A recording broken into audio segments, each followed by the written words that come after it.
sa Panginoon. Alleluia, magsiyawit sa Panginoon. Purihin, purihin ang kanyang pangalan. Ipahayag, ipahayag ang dulot niyang kaligtasan. Magsiyawit kayo sa Panginoon. Alleluia, magsiyawit,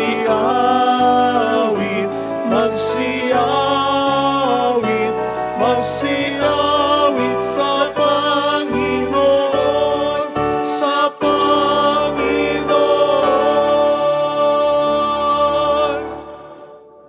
Sa ngalan ng Ama at ng Anak at ng Espiritu Santo, Amen. sumainyo ang Panginoon. At sumaiyo rin. Sa misang ito, sama-sama nating gunitain kaysa ng simbahan ang mahal na Birhen ng Fatima. Hilingin natin ang panalangin niya. Upang tayo maging marapat, magsisimula po tayo sa ating mga kasalanan at pagkukulang. Tayo pong lahat, inaamin ko sa makapangyarihang Diyos at sa inyo mga kapatid, na lubha akong nagkasala sa isip, sa salita, sa gawa, at sa aking pagkukulang. Kaya sinasamo ko sa mahal na Birheng Maria, sa lahat ng mga anghel at mga banal, at sa inyo mga kapatid, na ako'y panalangin sa Panginoong ating Diyos. Kaawaan tayo na mapagmahal na Diyos, patawarin sa ating mga sala, at patnubayan hanggang sa buhay na walang hanggan.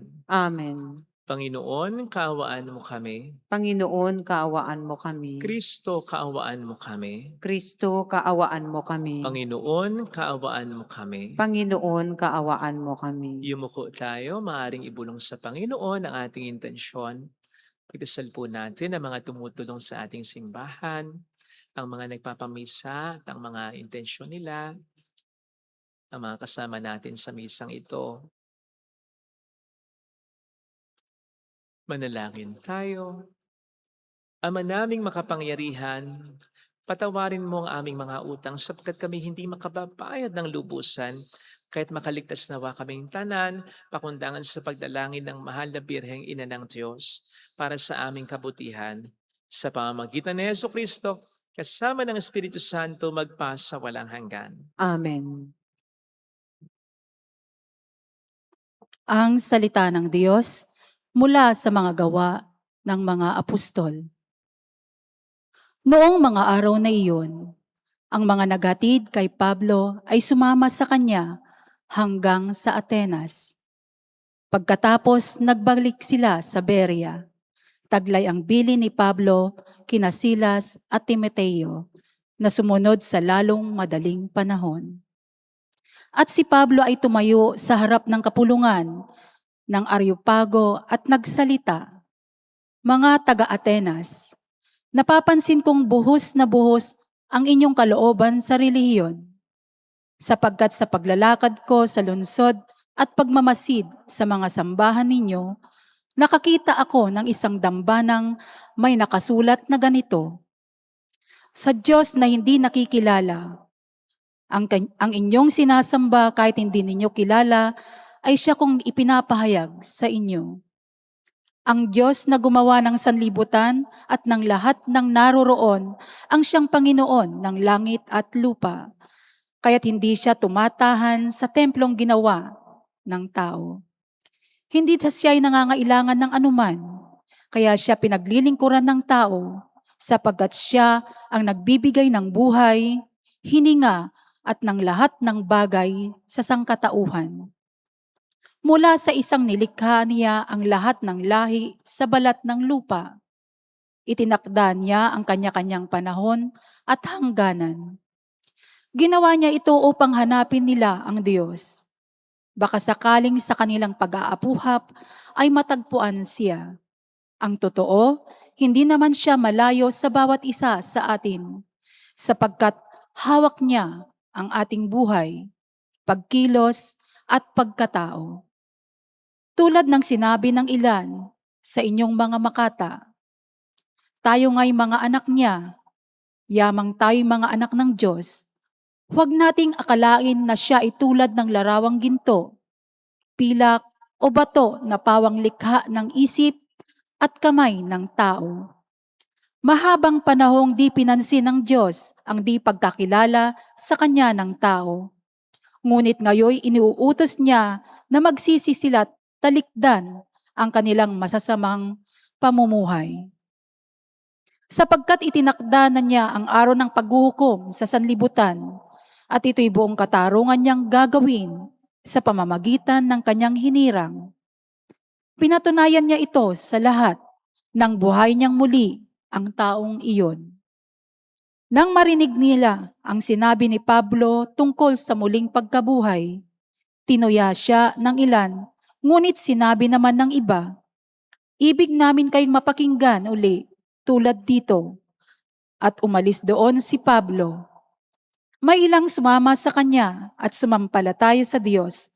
Kabilang dito si Dionisio na isa sa mga bumubuo ng kapulungan ng Areopago. May sumama ring babaeng nagngangalang Damaris at mga iba pa. Pagkatapos, umalis si Pablo sa Atenas at nagtungo sa Corinto. Ang salita ng Diyos. Salamat sa Diyos. Ang kadakilaan ng Diyos sa lupa't langit ay lubos. Ang kadakilaan ng Diyos sa lupa't langit ay lubos. Purihin ang Diyos nitong kalangitan. Kayo sa itaas siya'y papurihan. Ang lahat ng anghel magpurit magdiwang, kasama ang hukbo, roong karamihan.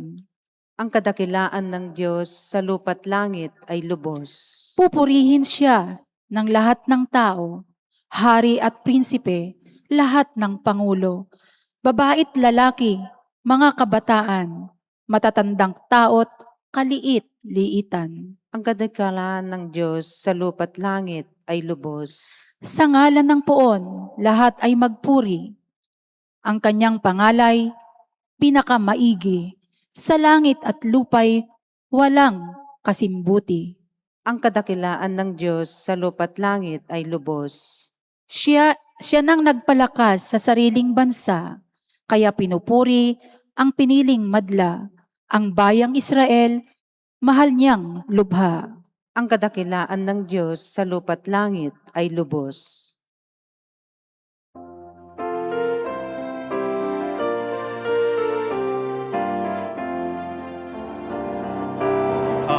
Alleluia, alleluia, alleluia.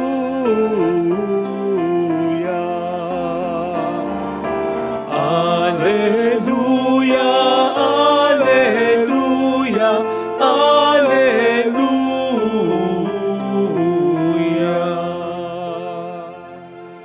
Sumainyo ang Panginoon. At sumaiyo rin. Ang mabuting balita ng Panginoon ayon kay San Juan.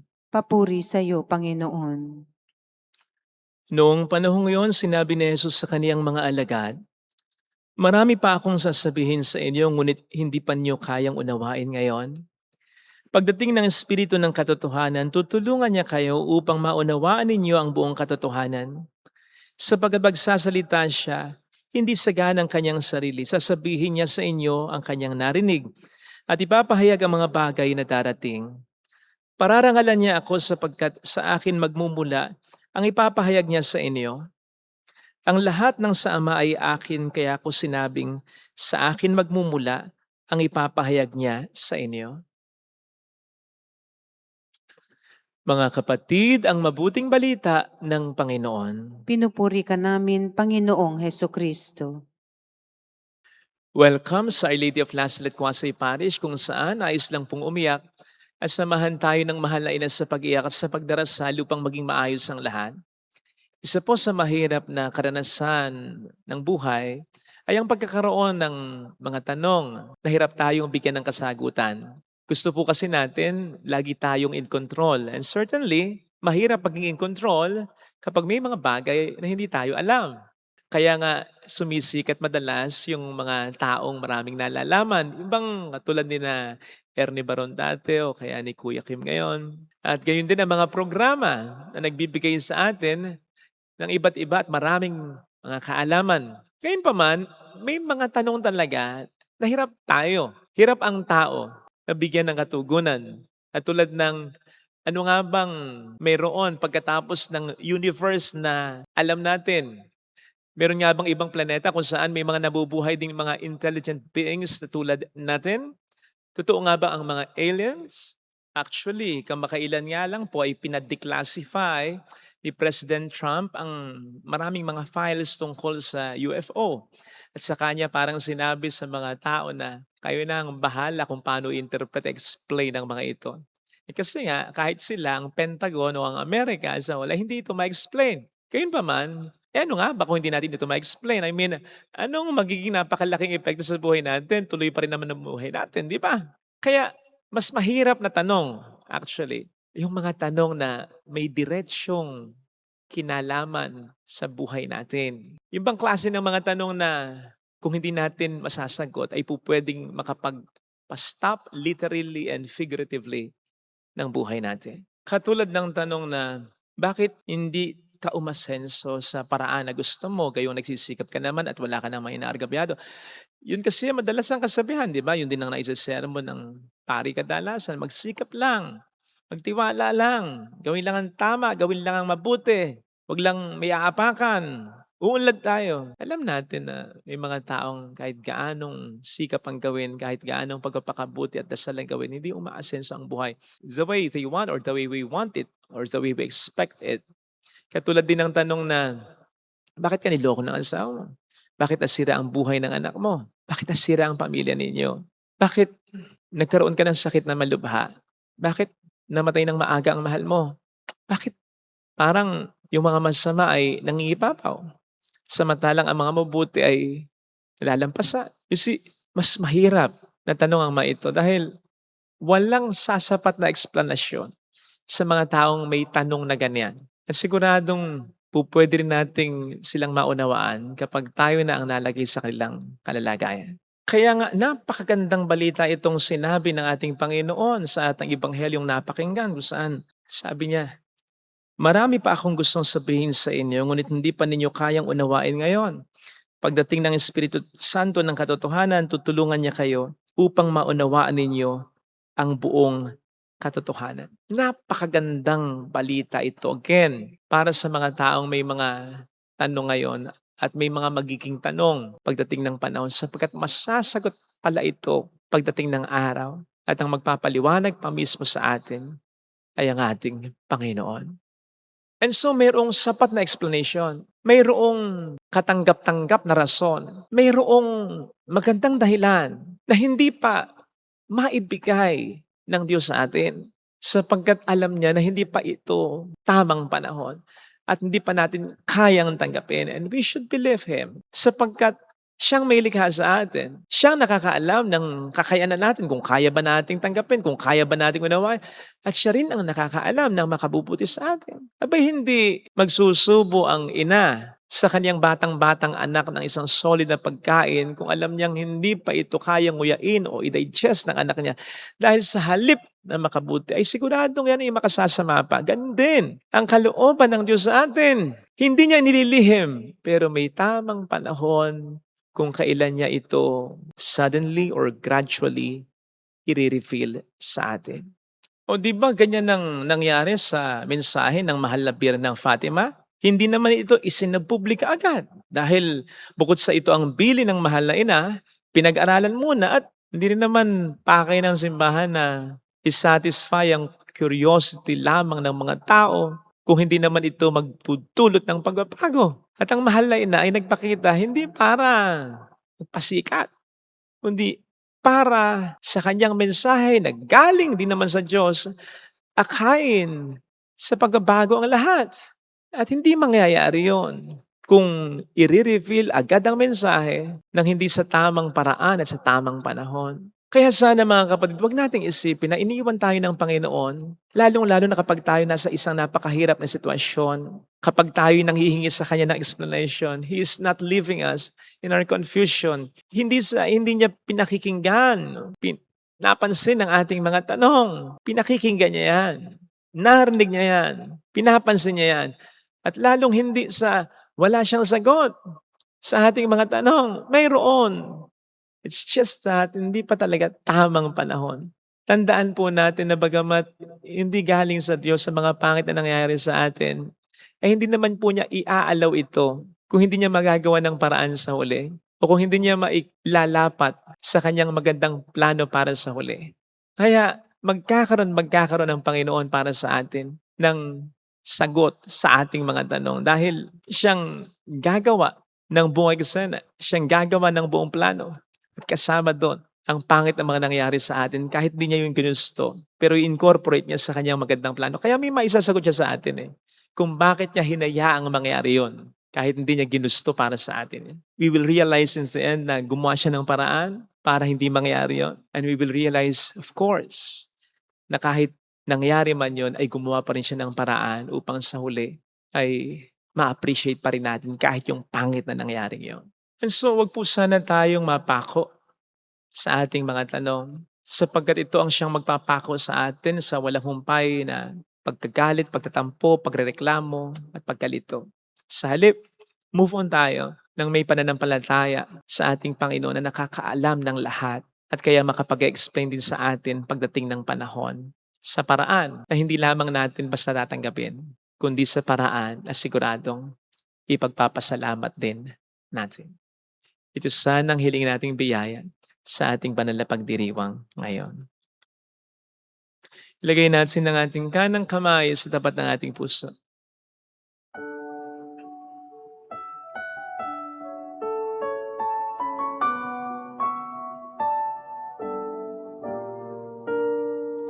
Alam kong may magagawa ang Diyos. Alam kong may magagawa ang Diyos. Alam kong may magagawa ang Diyos. Alam kong may magagawa Walang imposible sa Kanya. ang Diyos. Kung ako'y magtatapat, Kung ako'y magtatapat sa Kanya'y maglilingkod, sa Kanya'y maglilingkod. alam kong may magagawa ang Diyos. May magagawa Hindi ako magtutuda. ang Diyos. Alam kong di rin kinang Diyos ang samo ko, Alam kong di sapagkat mahal niya ako. ng Diyos ang samo ko. Alam kong di rin kinang Diyos ang samo ko, Alam kong di rin ng Diyos sapagkat alam niya ang samo kalalagayan. ko. Kung ako'y magtatapat, Kung ako'y magtatapat sa Kanya'y maglilingkod, sa Kanya'y maglilingkod. alam kong di rin kinang Diyos ang samo ko. Pumikit tayo. Ang samo ko. Panginoon, mula ngayon, hindi na ako magtatanong ng magtatanong. Magtitiwala lang ako sa iyo, aking Panginoon. Ibibigay ko, isusurrender ko sa iyo ang aking buhay. Ikaw na ang magpatakbo nito. Isususpend ko muna ang aking mga tanong sapagkat ang mahalaga ay ngayon. Kinakailangan ko mawala na ako sa kahapon sapagkat alam ko na ang pagpapala mo ay nauna na sa akin. Ang kapalaran ko, ang buhay ko ay nasa iyo. Ikaw ang gagawa ng mas magandang kwento. Hallelujah! Kung saan isasama mo na dito yung mga pangit kong karanasan, gagawin mong bahagi ng isang mas magandang larawan na kung ngayon ka lang titingnan bilang hindi bahagi ng kabuuan na hindi ko maintindihan. Hintayin ko yung buo. Hintayin kong mabuo yung puzzle. Hintayin kong mabuo yung kwento. Hindi ko na muna husgahan ngayon. So hindi mo na ako magtatanong upang tayo ay kunin. Sapagkat alam ko, mayroong magandang mangyayari. Ang Diyos ang Alpha at ang Omega. Kapag hindi pa tapos, tayo. Ayusin pa yan ang Diyos. Kung lalapit ka kay Jesus, maaaring matagal, maaaring maging mahirap, Pero kumapit ka lang at maunawaan mo lang kung bakit hindi ka nagkaanak. Kung bakit inalaw ng Panginoon na mangyari yan sa buhay mo. Maaaring hindi niya yung ginusto. Maaaring yan ay ginusto ng mga tao sa buhay mo o ng mga tao, environment na meron tayo. Pero kung lalapit kay Jesus, bibigyan niya ng magandang sense at meaning yan sa katapusan. Maintindihan mo rin. Kapit lang. Papuri sa Ama at sa Anak sa Espiritu Santo. Kapara na sa unang-una, ngayon na magpakailanman at magpasa walang hanggan. Amen. Pag-aalay.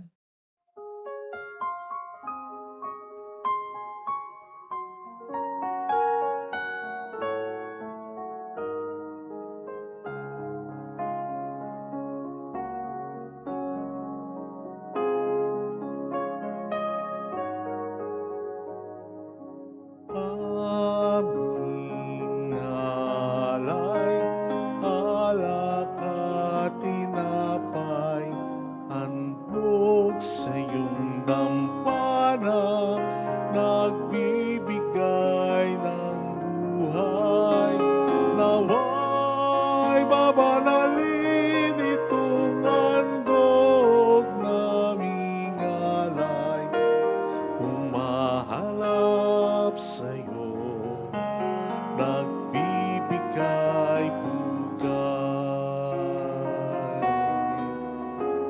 Tinapay at alak na aming pinagpaguran, bunga ng lupa at ng aming paggawa.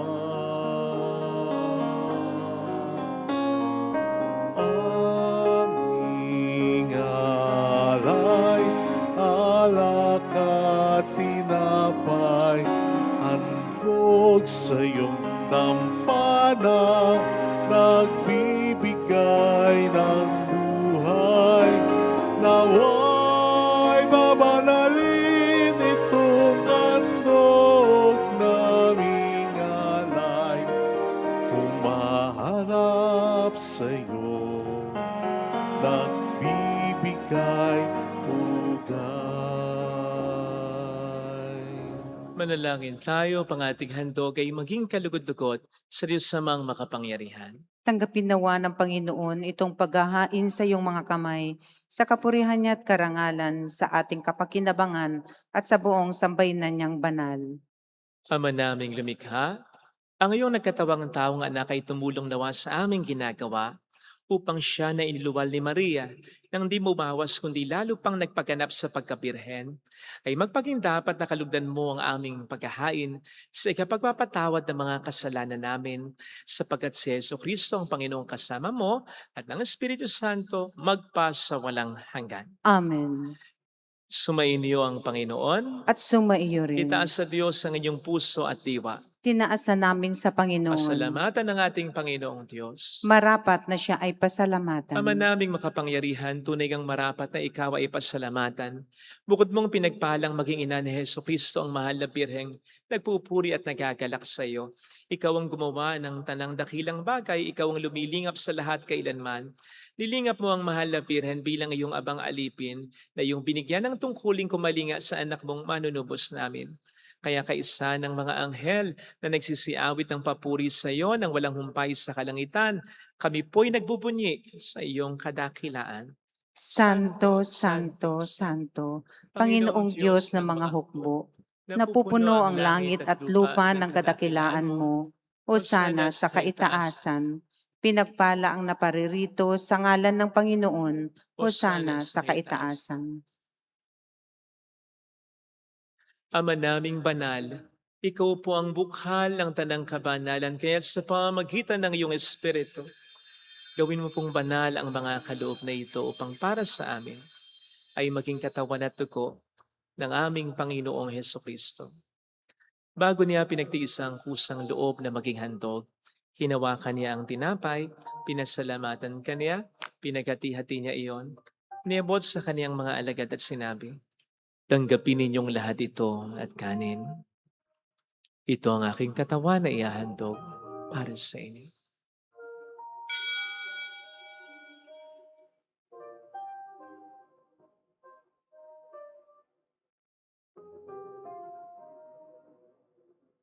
Gayun din naman nang matapos ang hapunan, hinawakan niya ang kalis. Muli kaniyang pinasalamatan. Iniabot niya ang kalis sa kaniyang mga alagad at sinabi, "Tanggapin ninyong lahat ito at inumin. Ito ang kalis ng aking dugo ng bago't walang hanggang tipan. Ang aking dugo na ibubuhos para sa inyo at para sa lahat sa ikapagkapatawad ng mga kasalanan. Gawin niyo ito sa pag-alala sa akin."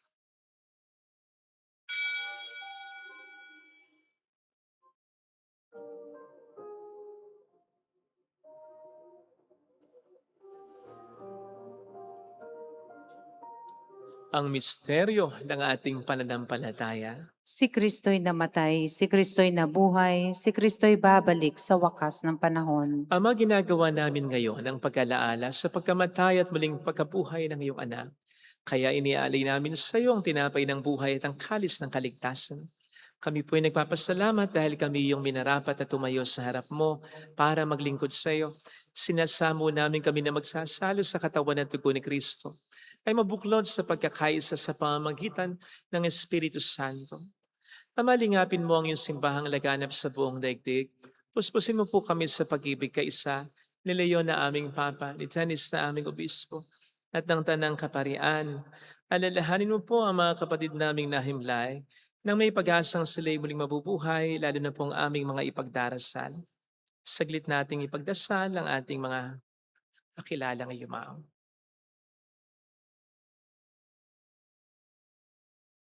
Kaawaan mo sila at patuloyin sa iyong kaliwanagan. Kaawaan mo at paging tapatin kaming lahat na makasalo sa iyong buhay na walang bakas. Kaysa ang mahal na birhen ng Lasalet, mahal na birhen ng Fatima, ang ina ng Diyos. Isa no ang kabiyak ng kanyang puso. Lahat ng mga banal na namuhay dito sa daigdig ng kalugod-lugod sa iyo, may pagdiwang naman namin ang pagpupuri sa ikararangal mo sa pamamagitan ng iyong anak at sa aming Panginoong Heso Kristo. Sa pamagitan ni Kristo, kasama niya at sa Kanya, ang lahat ng parangal papuri ay sa iyo, Diyos amang makapangyarihan, kasama ang Espiritu Santo, magpasawalang hanggan.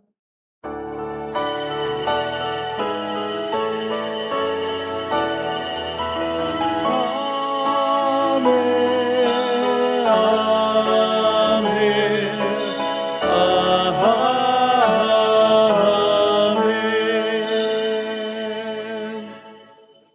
Tumawag tayo sa ating Ama.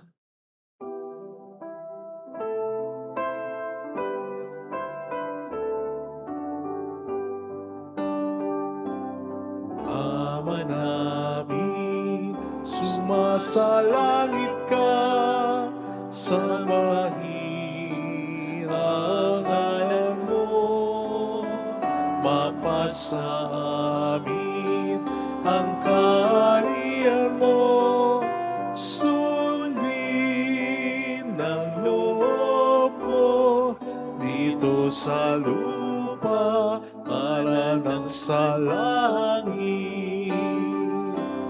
Bigyan mo kami ngayon ng aming kakanin sa araw-araw. At patawarin mo kami sa aming mga sala para ng pagpapatawad namin sa nagkakasala sa amin. At huwag mo kaming ipahintulot sa tukso at iadya mo kami sa lahat ng masama. Iniling namin kami adya sa lahat ng masama, pagkalooban ng kapayapaan na araw-araw, iligtas sa kasalanan, samantalang aming pinaghahandaan ang dakilang araw ng pagkapahayag ng tagapagligtas namin sa Heso Kristo. Sapagkat iyo ang kaharian, ang kapangyarihan at ang kapurihan magpakailanman. Amen. Panginoong Jesucristo, sinabi mo noon, sinasabi mo rin sa amin ngayon, kapayapaan ang iniiwan ko sa inyo, ang aking kapayapaan ang ibinibigay ko. Tunghayin mong aming pananampalataya, wag ang aming pagkakasala. Pagkalooban mo kami ng kapayapaan at pagkakaisayan sa iyong kalooban, kasama ang Espiritu Santo magpasa walang hanggan. Amen. Ang kapayapaan ng Panginoon ay sumainyo nawang lahat. At sumaiyo rin. Magbigayan tayo ng kapayapaan sa isa't isa. Kapayapaan po, peace be with you. Kordero ng Diyos na nag-aalis sa mga kasalanan ng sanlibutan, maawa ka sa amin. Kordero ng Diyos na nag-aalis sa mga kasalanan ng sanlibutan, maawa ka sa amin. Kordero ng Diyos na nag-aalis sa mga kasalanan ng sanlibutan, ipagkaloob mo sa amin ang kapayapaan. Narito sa harap natin ng Panginoon ang ating buhay at kaligtasan. Mapalad tayong inaanyayahan. Panginoon, hindi ako karapat-dapat na magpatuloy sa iyo, ngunit sa isang salita mo lamang ay gagaling na ako.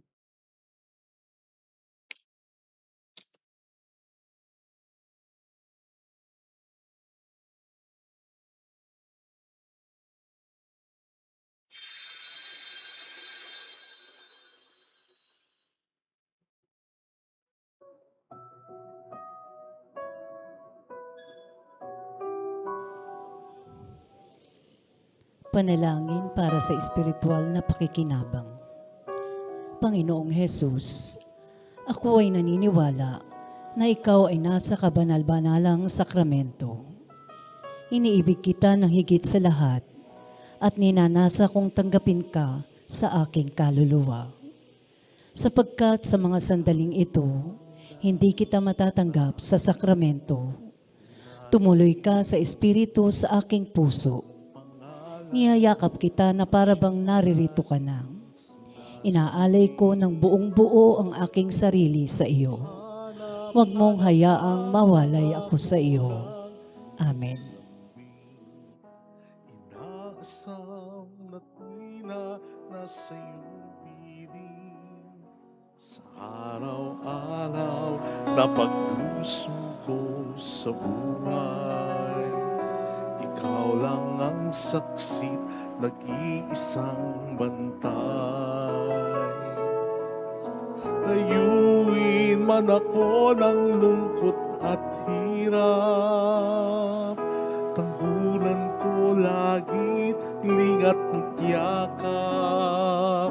Salamat Maria sa iyong pagpisan, sa bawat hapis, luwalhati at tuwa namin. Salamat sa pag-ibig at sa bawat dalangin. Salamat sa iyo, sa mga pagdamay mo. Kami patuloy na nagmamahal sa iyo.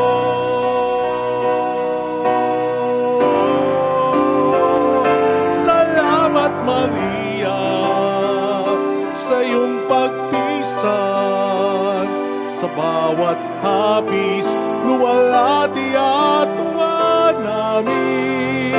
Salamat sa pag-ibig at sa bawat dalangin. Salamat sa iyo, sa mga pagdamay mo. Kami patuloy na nagmamahal sa iyo.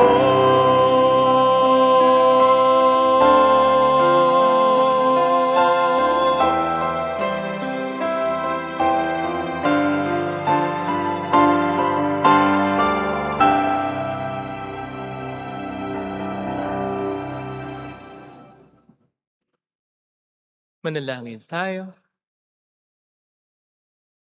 Ama naming mapagmahal, sa pagkasalo namin sa banal na pagkikinabang, ang iyong kagandahang loob ay aming hinihiling upang ang pagkaparangal namin sa mahal na Birhen ng Fatima at pagtulad namin sa kanya ay magpaging dapat na aming paglingkuran ang pagganap sa kaloob mong kaligtasan. sa pamamagitan ni Jesucristo, kasama ng Espiritu Santo, magpasa walang hanggan. Amen. Holy God, Holy Mighty One, Holy Immortal One. Have mercy on us and on the whole world. Holy God, Holy Mighty One, Holy Immortal One. Have mercy on us and on the whole world. Holy God, Holy Mighty One, Holy Immortal One. Have mercy on us and on the whole world. Jesus, King of Mercy, We trust in you. alalahanin. Alalahanin, O mahal na Birhen ng Lasalet, ina ng pag-asa, ikaw ang nagpaalala sa aming magbalik loob sa Ama. Ito ang nagpapatunay na ang kagandahang loob mo'y nanatiling busilak. Sa pag-aaruga mo sa amin, tungkulin mo'y tinupad. Sa paanan ni Kristo'y tinuring mo kaming mga tunay mong anak. Kaya ninais mong ni isa'y huwag mapahamak. Maging sa iyong walang tigil na pananalangin, pati luhay pumatak. Huwag namang mawalan ng saysay ang iyong paghihirap. Hiling nawa namin sa iyo o aming inang liyag, na matapos ang pakikibaka namin sa mundong ito at sa pananatili naming tapat kay Kristo, sa kapurihan mo'y makibahagi kaming ganap, upang kung nasaan ka ngayon ay maparoon din kaming lahat, at ang kaganapan ng kaluwalhatian ng Diyos Amay tuluyang matupad. Siya nawa. Mahal na Birhen ng Lasalet, tagapagkasundo ng mga makasalanan. Ipanalangin mong walang patid kaming mga dumudulog sa iyo. Maraming pong salamat sa inyong pakikisa sa mga tulong na binibigay po ninyo. Kayo po na kahit di nakakapunta dito, nagpapadala ng tulong through our GCash and bank account. Thank you very much. Napakalaking tulong po ng ginagawa ninyo. Hindi po namin kaya nang wala kayo. Siyempre sa mga nagpupunta rin dito. Salamat po. Sumainyo ang Panginoon. At sumaiyo rin. Pagpalain kayo kasama ng ating pamilya na mapagmahal na Diyos, ng Ama at ng Anak, ng Espiritu Santo. Amen. Pumayo tayo sa kapayapaan ni Kristo. Salamat sa Diyos.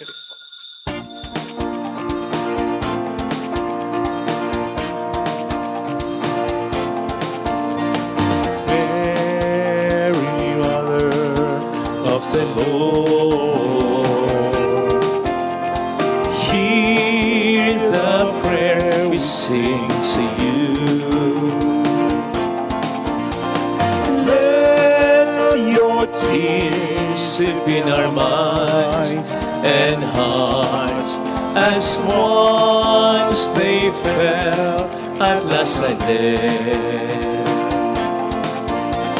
Tell your people how to live again.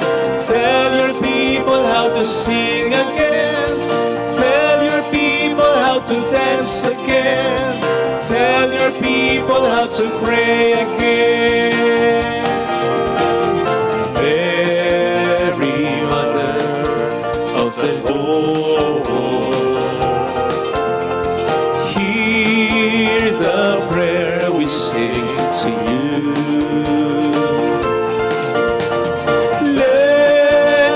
Tears sip in our minds and hearts as once they fell at La Salette. Salamat po.